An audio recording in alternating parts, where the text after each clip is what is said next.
Welcome back. Today I'm going to do a little video on this over here, the Honda generator. This is the Honda EU3000is that I've had for several years now. We got it mainly for the winter time. If we lose power in the house, it's powerful enough to run the furnace, TV, some lights, run a microwave and so forth off of it. So in the winter time, in the middle of a snowstorm, when it's 0, 10, 20 below, and the wind's blowing, 30, 40 miles an hour with a wind chill of 60 below, come in quite handy. We haven't had to use it in the winter time. I have used it in the summertime 2 or 3 times when the electricity has gone off. We mainly use this generator when we go camping up at the cabin, which is what I'm getting ready to do right now. So with that being said, I need to get the oil changed and just check it over and make sure everything is as it should be. This is by far, in my opinion, the best generator that you can get. It does cost a little more. I mean, you can get generators that are the same power for probably, I don't know, 500, 700, but they're loud as hell. This thing is, you'll see here in a minute, it's really quiet. We set it right outside the cabin and you can't hear it running inside the cabin. We run air conditioner and the lights. Granted, the cabin isn't real big, but we run a window air conditioner and the lights, and we're going to take a fridge up with us this time. And it's got two 110 outlets on it. It has another one over here with a round adapter on it if you happen to have a plug like that. These are each 20 amp, and this is a 23.3 amp. This is your fuel valve. This is your eco throttle, which I'll demonstrate in a minute. I'm going to fire this up, demonstrate a couple of things on here.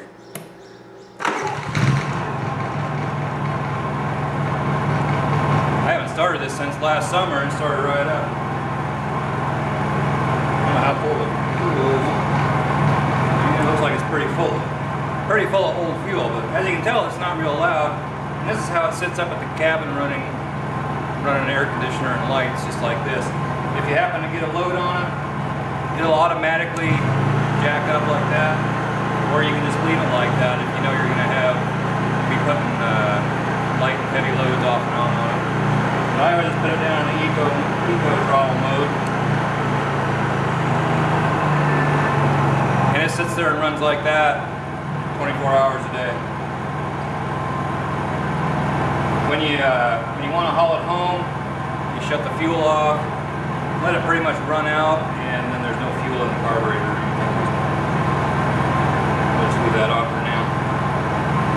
So I'm going to let this sit here and warm up, and then I'm going to get the oil changed on. So to do this job, you're going to need a 10mm wrench to get the drain plug out, which is behind here, and that door will come off. These little tabs hook into these tabs here. So you just loosen this, and it's made to drain out. I just got an ice cream bucket there to drain it into. The main reason we got this generator was for the cabin. The size of it, we used to haul it on the back of the Tahoe, my wife's Tahoe, on one of those luggage rack kind of things, and it would sit there and ride just fine. Strap it down with some tie straps. But last year and this year, I'll be hauling it up in the back of my pickup green truck, and that works even better. I'm going to haul the fridge up there too. So oil's pretty black, but it hasn't been used very much. It was used last summer and hasn't really been used since. So I figured it was time to change it before we went up there again. So just let that drain out. And there you have it. The oil's drained out. So you just screw the plug back in.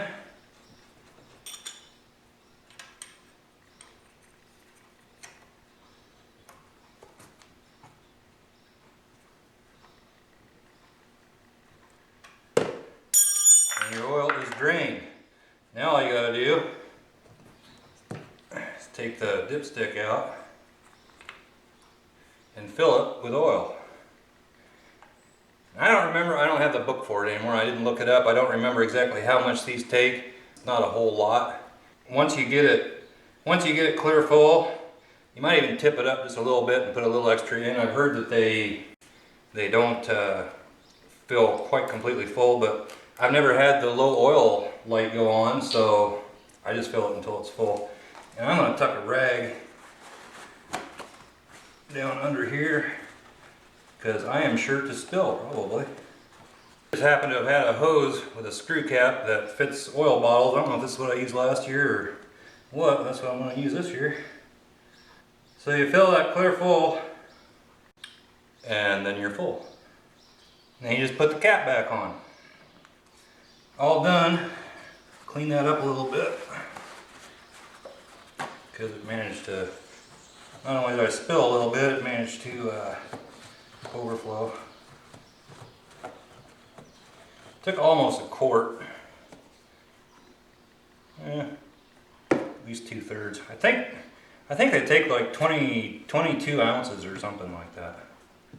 Just hook over that, close it up like that, and you're done. Really the only other thing that you have to do on it is behind this door. Your air filter's in here. Just held on with 4 little clips that wrap around here. You just flip them up. And you probably can't see that, but that filter is, I think I put a new one in it last year, and it's clean as could be. So I'm just going to put this back on. I can remember which way it came off. I think it came off like that.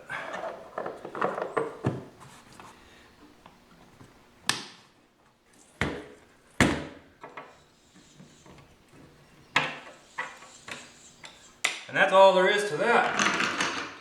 I'll give you a little close-up on the like the front panel of the generator there.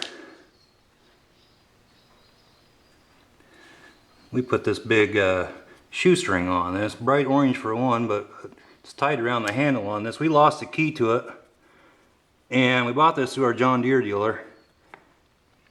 And you can get keys for them, but I can't remember what they cost, but they don't exactly give them away. But that's the front of it. And to start it up, you just... So that's your output indicator.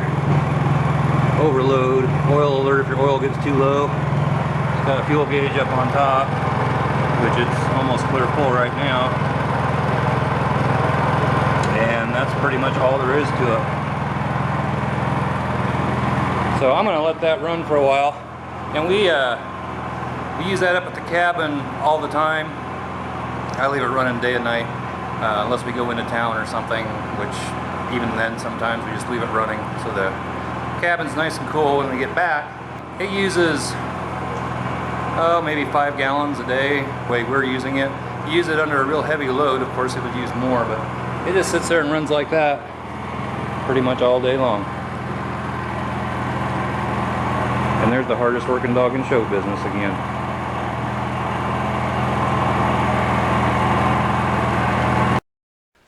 So that's how you change the oil on a Honda EU3000is Generator. A little demonstration on how loud it is, which is not very loud. I love the thing. I would highly recommend it. Take a look at it. I'm not sure what the price is on them these days. This was a little over $2,000 when we got it, but it's worth it. I mean, it's so quiet compared to other ones that'll just drive you nuts. And it's a Honda, so it should be pretty reliable. Has been so far. It always starts right up, and we never have any trouble with it. More truck videos are coming. I'm going to be doing the flare side. Parts have started to come in for it, so I'll be getting that going here pretty soon. I've got to do the air conditioner on my wife's Tahoe, which could also apply to trucks or pretty much any vehicle that has a 134A, uses 134A refrigerant. I'm going to be doing it probably after we get back from the cabin, which sometimes these videos are rolling behind. So it may be done right now. Well, it's not done right now, but when you view this video, it may be done. But yeah, the flare side's getting redone. It's getting new cab corners, new front fenders, new aftermarket front fenders, so I'm going to have a little review on those. If you watched the last video, I picked up a hood for it at the salvage yard. So I'm going to be doing a little demonstration on at least how I weld in panels with the cab corners, and then I'm going to be painting it, and the little body work you have to do with filler, and then painting it with base and clear. So stay tuned for all that. This is just what happens to be going on right now, and it's with the generator. So hope you like this video. Please subscribe, give it a thumbs up, comment down below, and we'll catch you next time. Bye bye.